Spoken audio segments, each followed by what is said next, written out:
நீங்கள் வாழுகிற வாழ்க்கை என்பது தவம். வாழ்ந்து முடித்தவர்களுக்கு வேண்டுமானால் இந்த வாழ்க்கை வரமாக இருக்கலாம். வாழ்ந்து கொண்டிருப்பவர்களுக்கு வாழ்க்கை என்பது தவம். ஒவ்வொரு நாளும் தவம். காரணம், நீங்கள் ஒரு 7 விஷயத்தை உங்கள் குழந்தைகளுக்கு மறக்காமல் சொல்லி வையுங்கள்.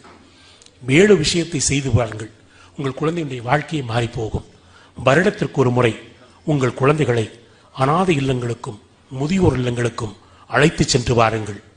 6 மாதத்திற்கு ஒரு முறை அருகில் இருக்கிற மருத்துவமனைக்கு அழைத்து சென்று வாருங்கள். 3 மாதத்திற்கு ஒரு முறை அருகில் எங்காவது கொஞ்சம் தூரம் பயணம் சென்று வாருங்கள் குடும்பத்தோடு. 2 மாதத்திற்கு ஒரு முறை உங்கள் குழந்தை படிக்கிறானோ இல்லையோ ஒரு நல்ல புத்தகத்தை வாங்கி வீட்டிலே சேமித்து வையுங்கள்.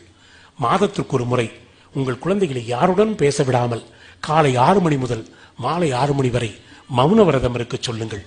வாரத்திற்கு ஒரு முறை உங்கள் வீட்டு கழிவறைகளை உங்கள் குழந்தைகளையே கழுவச் சொல்லுங்கள்.